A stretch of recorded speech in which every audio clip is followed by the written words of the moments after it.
சிவன் பார்வதியை மனித வடிவத்துல திருமணம் செய்துக்கிட்டா மட்டும்தான் பழையபடி நான் கைலாயத்துக்கு வருவேன் அப்படின்னு சொல்றாங்க பார்வதி. சிவனும் நீ சொல்றதை நான் ஏத்துக்கிறேன், இருந்தாலும் ஒரு விஷயத்தை ஞாபகம் வச்சுக்கோ, கோபத்தோட காளியோட உருவத்துக்கு மாறாத பிரச்சனை ஆயிடும் அப்படின்னு சொல்லாருங்கிறதையும் போன எபிசோட்ல பார்த்தோம். இதோட தொடர்ச்சி இப்ப பார்க்கலாம். சிவன் சொல்றதை கேட்டு பார்வதி யோசிச்சுட்டு இருக்காங்க. அந்த நேரத்துல மல்லன் மணி கிட்ட சொல்லிட்டு இருக்கான், சிவன் பார்வதியோட கோபத்தை குறைச்சிட்டாரு போல இருக்கு, அதனால நம்ம திரும்ப அவங்களோட கோபத்தை தூண்டி ஆகணும் அப்படின்னு சொல்ல மணி கேட்கிற நம்ம பண்றது முறையானதா அப்படின்னு கேட்கிறான். இவ்வளவு தூரம் வந்ததுக்கு அப்புறம் இந்த கேள்விலாம் தேவையில்லாது, தாயார் வசப்படுத்துறதுக்கு இந்த ஒரு வழிதான் இருக்கு அப்படின்னு ஒழுங்கா யோசிக்கிற மணியும் சேர்த்து கட்டுப்படுத்துறான். ஆனா மணியோ இன்னும் கொஞ்சம் தாமதிக்கலாமே அப்படிங்கிறான். நமக்கு பாக்கியம் இருந்துச்சுன்னா தாயார் கண்டிப்பா அங்க வந்துருவாங்கல்ல அப்படின்னு அவன் நியாயமா பேசுறான். இருந்தாலும் இந்த மாதிரி யோகம் விதியெல்லாம் நீ நம்பிட்டு இருந்தேன்னா எந்த வேலையும் செய்ய முடியாது, எனக்கு உன்னோட உதவி தேவையே இல்லை, அது முதல்ல புரிஞ்சுக்கோ, தாயார் இங்க வந்துட்டாங்க அப்படின்னா இந்த பக்கம் உன்னை வரவே விட மாட்டேன் அப்படின்னு சொன்னதும் மணி உடனே பயந்துட்டு இல்ல அந்த மாதிரி செஞ்சிடாதீங்க அப்படின்னு பாதாரான். அப்படின்னா தாயாரை வசப்படுத்துறதுக்கு நீ எனக்கு உதவி பண்ணு அப்படின்னு அவன் சொன்னதும் இவனும் வேற வழி இல்லாம சமைச்சிட்டு ஒரே ஒரு வழி இருக்கு அப்படிங்கிறான். என்ன வழி அப்படின்னதும் ரெண்டு பெண்களை காமிக்கிறாங்க. இவங்க ஜெயா விஜயா அப்படின்னு ரெண்டு பேரை காமிக்கிறாங்க. பார்வதியோட தீவிர பக்திகள், அவங்களுக்காக எதையும் செய்ய காத்திருக்கிறாங்க, அதே நேரம் அவங்கள தரிசனத்துக்காக காத்துட்டு இருக்காங்க, இவங்களை பயன்படுத்திக்கலாம் அப்படின்னு சொல்லவும் இவங்களை எப்படி பயன்படுத்த நான் பாத்துக்கிறேன் அப்படின்னு அவங்களோட நெத்தி போட்டுல கையை வச்சு அழுத்தவும்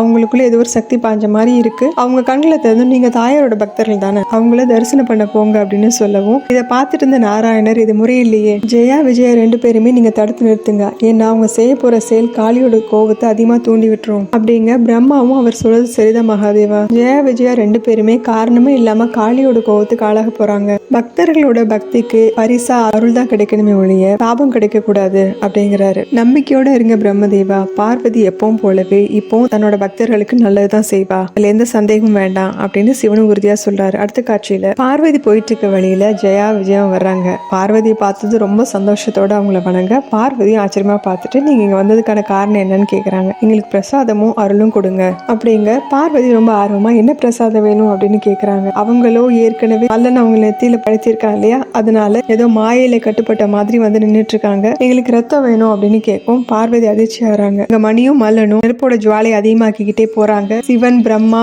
நாராயணன் எல்லாருமே இதை அதிர்ச்சியா பாத்துக்கிட்டு இருக்காங்க. பார்வதியும் பிரசாதோட வடிவில ரத்தத்தை கேக்குறீங்களா அப்படின்னு அதிர்ச்சியோட கேட்கவும் ஆமா எங்களுக்கு அதுதான் வேணும், எங்களோட பசி அதுதான் கட்டுப்படுத்தும் அப்படின்னு ஒரு பொண்ணு சொல்ல, இன்னொருத்தர் நீங்க தான் அன்னபூர்ணியாச்சு, நாங்கெல்லாம் உங்களோட குழந்தைகளாச்சு, எல்லாரோட பசியும் போக்குற நீங்க எங்களோட பசியும் போக்குங்க அப்படின்னு ஒருத்தர் கேட்க, இன்னொருத்தர் சொல்லுங்கம்மா எங்களை ஏமாத்திர மாட்டீங்களே அப்படின்னு கேக்குறாங்க. இங்க பிரம்மாவோ இது என்ன மாதிரியான பக்தி மகாதேவா, ஜெயா விஜயாவும் அம்பாலோட பக்தர்கள், ஆனா அவங்கள மல்லனும் மணியும் மந்திர சக்தியால பயன்படுத்துறாங்க, அவங்க வணங்குற மகா காளியவே கோவப்படுத்தி அவங்களே அழிக்க பாக்குறாங்க அப்படிங்க. நாராயணரும் ஆமா இப்ப பார்வதி குழப்பத்துல இருக்காங்க, அவங்க இதே கோவத்தோட மகா காளி வடிவம் எடுத்தாங்கன்னா அழிக்க போறது ஜெயா விஜயா மட்டும் கிடையாது, அதோட அவங்களும் மல்லன் மணியோட மந்திர சக்தியில கட்டுப்பட ஆரம்பிச்சிருவாங்க அப்படின்னு வருத்தப்படுறாரு. இல்ல பார்வதி இயற்கையோட வடிவம், இயற்கை சூழ்ச்சியில இருந்து ஒவ்வொரு ஜீவராசி வெளிவரக்கூடிய யுக்தியும் கத்து கொடுத்து எல்லா ஜீவராசிகளையும் வாழ வைக்கும், அதனாலதான் அந்த பெண்கள் கூட தான் இருக்க போறதா பார்வதி வாக்கு கொடுத்திருந்தா இல்லையா, இருந்தாலும் அங்க இருந்து இப்ப வெளியே வந்திருக்கா.